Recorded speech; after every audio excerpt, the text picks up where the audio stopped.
IIC, Mr. Vaibhav Patankar, Conveyor IIC, and Mr. Deepnarayan Urulkar, today's guest. I request Mr. N.D. Patil sir, Dr. N.D. Patil sir to welcome Mr. Deepnarayan Urulkar. This session will be a powerful tool to you and it will inspire you to uplift in your career as well as to develop a soft skill, motivate NIT students. आज जे आपले motivational जे speaker आहेत mister Deepnarayan उरणकर, director of कल्पना industries, त्यांच्याबद्दल मी थोडंसं इंट्रोडक्शन्स देतोय आपल्याला. दीपनारायण उरणकर हे आपले डिपार्टमेंटचे माजी विद्यार्थी आहेत. 2006 चे पास आउट आहेत. ते सेकंड इयरला मिनी प्रोजेक्ट करत असतानाच त्यांनी पीसीबी स्वतः तयार करून त्यांनी वॉटर लेवल कंट्रोलर हा त्यांनी मिनी प्रोजेक्ट केला होता आणि त्यामध्ये त्यांचं पहिलं इनोव्हेशन तिथून त्यांनी स्टार्ट केलं होतं त्यांचं. त्यानंतर त्यांनी थर्ड इयर मध्ये त्यांनी पीसी बेस्ड इंडस्ट्रियल पीएलसी हा त्यांनी वरामळे सर जे आहेत ते आपल्या म्हणजे आताचे सध्याचे आयआयसी प्रेसिडेंट त्यावेळेला ते आपल्या डिपार्टमेंटला होते आणि सरांच्या गायडन्सनं त्यांनी तो प्रोजेक्ट केला होता. तो प्राइज विनिंग प्रोजेक्ट होता पीसी बेस्ड इंडस्ट्रियल पीएलसी आणि त्या प्रोजेक्टला आयओएस 128 त्यांनी त्यावेळेला त्यामध्ये एस्टॅब्लिश केले होते. 128 इनपुट आउटपुट त्या पीएलसी ला त्यावेळेला त्यांनी तयार केले होते. हे त्यांचं परत सेकंड इयरला त्यांनी ते इनोव्हेशन्स आणि त्या जो काही पीएलसी आहे त्या पद्धतीनं सरांच्या अंडर त्यांनी तयार केला होता. ते सध्या आता आपल्या एमआयडीसी मध्ये वेल नोन आहेत. सो मी त्यांना रिक्वेस्ट करतो की त्यांची जी काही सक्सेसफुल जी काही स्टोरी आहे ती त्यांनी आपल्याला सगळ्यांना प्रेझेंट करावी. नमस्ते मित्रांनो, मी पण तुमच्यासारखाच अशी गेस्ट लेक्चर अटेंड करतो. मी माझी 10वी पासूनची स्टोरी तुम्हाला सांगतो. जरा देखील एक मुलगा आई वडिलांची खूप अपेक्षा असते. 10वीला मला 49.20% मिळाले, एकदम कमी. अक्षरशः इथे ॲडमिशन व्हायचं पण अवघड होतं. पण इथं त्यावेळी कॅटेगरीज होत्या, त्याच्यातनं आम्ही ओबीसी मधून मला ॲडमिशन मिळालं. शाळेच्या वडिलांचं डिग्री रिपेअरिंग स्कूल होतं, तर तिथं इलेक्ट्रॉनिक्सचे आम्ही PCB वगैरे बघायचो. मग मेरेज बरोबर कम्युनिकेशन असताना आपण काहीतरी करूया. मग अभ्यास करून हा प्रोजेक्ट आपण करूया अशी आमची सुरुवात झाली. आणि PCB कसा करायचा, मग त्याच्या वडिलांचं थोडाफार माहिती घेऊन प्रॉपर प्लॅन म्हणतो आपण त्याला, त्याच्यावरती रेडियम लावलं. रेडियम नंतर त्याच्यावर जे प्रिंट घेतली, तिने स्वतःच्या हातानं त्याचं कटिंग वगैरे केलं. त्याच्यानंतर इचिंगची प्रोसेस तुम्हाला सगळ्यांना माहिती होती. इचिंगची प्रोसेस केली, ट्रेनिंग केलं, कॉम्पोनंट माउंट केले आणि तो प्रोजेक्ट आम्ही रन करायला ट्राय केला. तर ते काय झालं नाही, कारण की ऑब्विसली मॅक्झिममध्ये थोड्याफार गोष्टी दिलेल्या असतात. मग त्यावेळी फर्स्ट इयरला मी जगताप सरांकडे येऊन भेटलो आणि त्यावेळी सरांना आमचा पहिला प्रोजेक्ट दाखवला होता की सर असं असं करावं लागले आणि काय करू.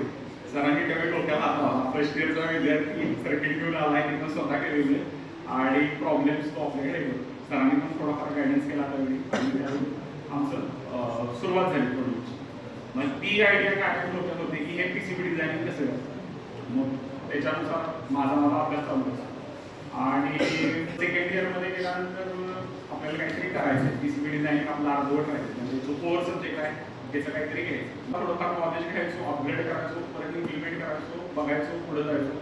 असं करत करत 1 वर्षानंतर मी बऱ्यापैकी PCB डिझाईन करायला लागतो. तर हार्डवेअर हे कायम लागतंच. तुम्ही कुठल्याही कितीही मोठ्या प्लॅटफॉर्मवर जा, विदाऊट हार्डवेअर तुमचं सॉफ्टवेअर वर्क करतं. सॉफ्टवेअरची जेवढी व्हॅल्यू आहे तेवढीच हार्डवेअरची आहे. हार्डवेअरला कधीही कमी समजू नका. तुम्ही जे आता शिकताय हे तुमचा बेस आहे. जर तुमचा पाया भक्कम असेल तर तुम्ही काहीही करू शकता. जर तुमचा पाया भक्कम नसेल तर तुम्ही काहीही करू शकणार नाही. जर तुमच्या बेसिक कन्सेप्ट क्लिअर नसतील तर मी तुम्हाला प्रॉब्लेम स्टेटमेंट कधीही सोडवता येणार. त्यामुळे बेस कायम पकावे अशी आमची थोडीफार जर्नी. मग डिप्लोमा कंप्लीट केल्यानंतर जर डिग्रीला ॲडमिशन घ्यायचं आहे तर 3 किंवा 4 सीट्स अवेलेबल असायचे. मग KIT ला मी जॉईन झालो. त्यावेळी माझ्याकडे मेकॅट्रॉनिक्स लॅब. मेकॅट्रॉनिक्स म्हणजे इलेक्ट्रिकल आणि मेकॅनिकल असं कॉम्बिनेशन म्हणून मेकॅट्रॉनिक्स लॅब असायचे. त्याच्यामध्ये CNC होते, त्याच्यानंतर युनिग्राफिक्स म्हणून कॅडचं सॉफ्टवेअर होतं, CRO, मल्टीमीटर, सगळे ॲडव्हान्स जे काही तुम्ही रेग्युलर प्रॅक्टिकल लॅब वापरतात ते सगळे नवीन चेस तिथं पॅकिंगमध्ये माझ्याकडची ती लॅब. जवळपास त्यावेळी त्या लॅबचं व्हॅल्युएशन 10 लाख रुपये ती माझ्या अंडरलॅब मला दिली होती आणि मला सांगितलं होतं की हेच तुला प्रॅक्टिकल सेशन्स कंडक्ट करायचे, ते पण BE लास्ट इयरच्या मुलांना होतं. ओके म्हणजे काय प्रॉब्लेम. त्याच्यानुसार मी त्यांचा अभ्यास काय करायचा होता तो सगळा बघितला, प्रॅक्टिकल्स काय काय घ्यायचे, प्रॅक्टिकल्स त्यांच्यानुसार डिझाईन केली आणि 2009च्या आसपास साई PCB वाले सोमवार त्यांनी चायनावरून एक PCB ड्रिलिंग मशीन वगैरे घेतलं होतं आणि मी माझी पण एक पार्टनरशिप होती होती माझे मावशीचे मिस्टर होते त्यांच्यावर पार्टनरशिप आम्ही फर्म लॉन्च केली होती की जे की आम्ही मायक्रोकंट्रोलर प्रोग्रामिंग PCB डिझाईनिंग शिकलो ते मुलांपर्यंत पोहोचवलं, कारण की कुठल्या इन्स्टिट्यूटमध्ये प्रॉपरली शिकवत नव्हतं म्हणून आम्ही ती लॉजिकल सोल्युशन म्हणून सॉल्व्ह केली.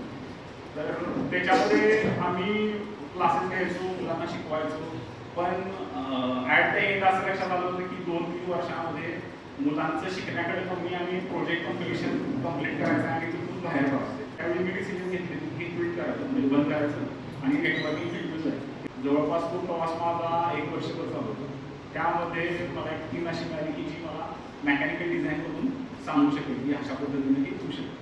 मग बाकीचं सॉफ्टवेअरचा सेक्शन होता तो पण मी थोडाफार लर्निंग करून घेतला होता, वेगवेगळ्या ठिकाणाहून इन्फॉर्मेशन. मला थोडीफार माहिती झाली होती की हे अशा पद्धतीने केलं तर आपण पुढे जाऊ शकतो. मग ते सगळं स्ट्रक्चर वगैरे तयार करून एक स्क्वेअर ऑटोमेशन कंपनी होती, त्यांनी मला सपोर्ट केला होता. तर त्यांच्याबरोबर मी ते काम सुरू केलं आणि 6 महिने लागले टोटल मशीन कंप्लीट होण्यासाठी. डिझाईन असायचे, डेव्हलपमेंट्स असायचे, स्पिंडल असतो त्याच्यामध्ये, बऱ्याच गोष्टी होत्या. हार्डवेअर होतं, हार्डवेअर एकदम मिळत नव्हतं, हार्डवेअर आम्हाला इम्पोर्ट करायला लागलं. ह्या टोटल 1.5 वर्षाच्या प्रवासानंतर हे मशीन कंप्लीट झालं आणि आता हे विकायचं. आता हे विकायचं कुणाला, मशीन तर तयार झाली, आता डेटाबेस नाही, मग विकायचं कसं. मग त्याची इन्फॉर्मेशन काढायला सुरुवात केली की मशीन कुणाला लागू शकते. आपली PCB मॅन्युफॅक्चर किती आहेत कोल्हापूरमध्ये, सांगलीमध्ये PCB मॅन्युफॅक्चर किती आहे, पुण्यामध्ये PCB मॅन्युफॅक्चर किती आहे. पण त्या सगळ्या इन्फॉर्मेशन नंतर असं लक्षात आलं की ह्या मार्केटमध्ये ह्याची डिमांड कमी, म्हणजे मशीन कंप्लीट झाल्यानंतर लक्षात आलं की ह्या मशीनची रिक्वायरमेंट कमी. मग सिस्कोमध्ये एक माझा मित्र होता बेंगलोरमध्ये, तो म्हटला की ठीक आहे तुला एक्झाम काय द्यायची असेल तर तू कंपनी जॉईन कर, ऑलरेडी तुझा इंटरव्ह्यू तर व्यवस्थित होईलच, काय प्रॉब्लेम नाही, बघ काय.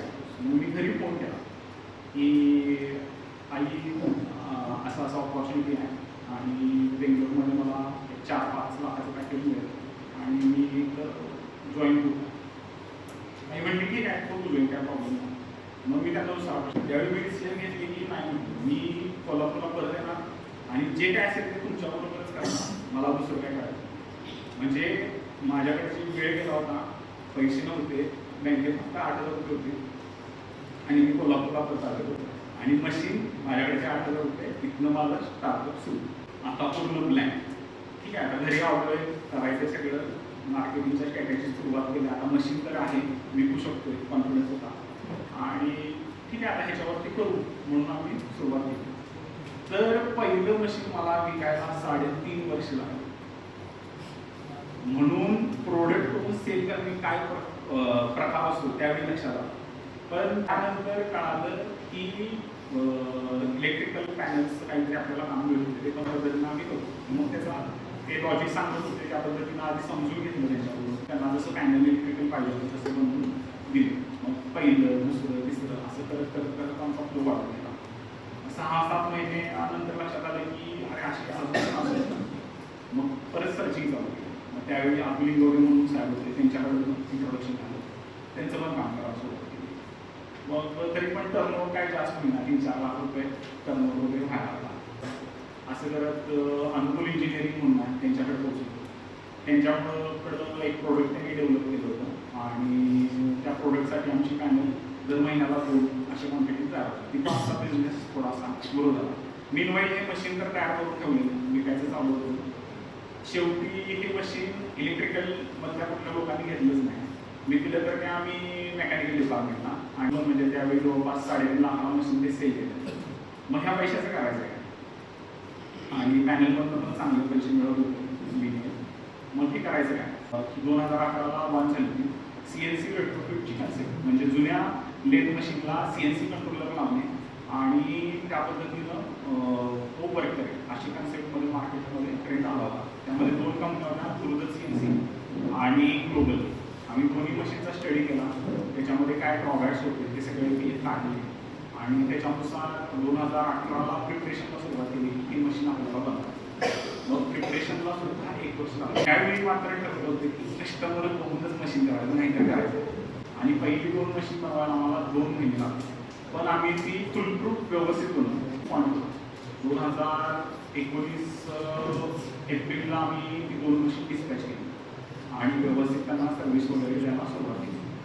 मशीन पहिल्यांदाच बनवलं होतं, त्यामुळे मशीनचे प्रॉब्लेम्स नाही. जवळपास 1 वर्षभर चालू होतं. 1 वर्षानंतर आम्हाला कॉन्फिडन्स आला की आता ते व्यवस्थित चालवलं. त्याच्यानंतर नेक्स्ट इयरला म्हणजे कोविडचं एक ड्युरेशन गेलं 2020. 2020मध्ये एकही मशीन नाहीच आहे. 2021मध्ये सर्वाईन कसं गेलं, कारण की सगळंच बंद होतं ना. त्यावेळी परत आपला PCBचा हे बॅकग्राऊंड आम्ही पण अल्ट्रासोनिक बेस मशीन्स केली. छोटासा PCB डेव्हलप केला होता आणि जे कोणी मशीन्स ते बनवणार होते वेल्डिंग मशीन, डिस्पेन्सिंग मशीन, तर त्यांना ते व्हॉल्यूममध्ये देतो. जवळपास 1000च्या वर क्वांटिटीचे आम्ही सर्किट्स दिली अल्ट्रासोनिकची आणि त्याच्यातून आर्मिंग चांगलं झालं होतं. आज 2021 स्टार्ट झाला. 2020 नुकतंच आपलं संपर्क सगळं सर्वाइव्ह होतं. त्यावेळी आम्हाला अजून एका मशीनची ऑर्डर आहे शिवली MIDCसाठी आणि आम्ही ती मशीन घेतली, ऑर्डर घेतली आणि त्यानुसार प्रोसेस सुरू केली की आम्ही 15 दिवसाला एक मशीन कंप्लीट केली. त्यावेळी आमच्या लक्षात आले की बरेच प्रॉब्लेम्स आहेत. असं करत करत 2021मध्ये आमच्यासाठी शॉक होता. आम्ही 30 मशीन बनवली. इट इज व्हेरी शॉकिंग, म्हणजे नॉट जोक की त्यांनी बॅकग्राऊंडमध्ये 2 वर्षात 3 मशीन बनवले, त्यांनी 1 वर्षामध्ये 30 मशीन बनवली. तेच आम्ही कंटिन्यू करत गेलो. आत्तापर्यंत आम्ही 2021 ते 2024 लेटेस्टमध्ये 300+ मशीन सेल केली आणि दे आर रनिंग व्हेरी वेल. मेनन ग्रीनमध्ये 1 ग्रुपमध्ये आमची 12 मशीन आहेत. मेनन पिस्टनमध्ये मशीन्स आहेत, लाडा ग्रुपमध्ये मशीन्स आहेत. म्हणजे एवढ्या मोठ्या मोठ्या ग्रुपमध्ये आम्ही मशीन्स दिली आणि still it is well working. He story थोडीशी तुम्हाला व्हरायटी वाटेल. एक तर आजच्या कंडिशनला आमच्या लास्ट इयरचा टर्नओव्हर आहे 4 कोटी. 4 कोटीपर्यंतचा टर्नओव्हर कंप्लीट केला ऑन GST. म्हणजे ज्याच्याकडे 8,000 रुपये सुद्धा नव्हते त्याने 4 कोटीचा टर्नओव्हर कंप्लीट केला. आणि एक माझा थंब आहे, मी डे फर्स्टपासून कधी लोन घेतलेलं नाही. बिझनेससाठी कधीही मी लोन घेतलेलं नाही.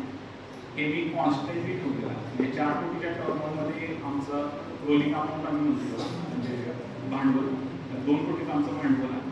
तर हे विदाऊट लोन डे फर्स्ट म्हणजे 2014 ते 2024 पर्यंत लोन सुद्धा मी काय केलं, एवढं त्याच्यावरती आम्ही कॉन्सन्ट्रेशन केलं. माझी स्टोरी तुम्हाला सांगितली.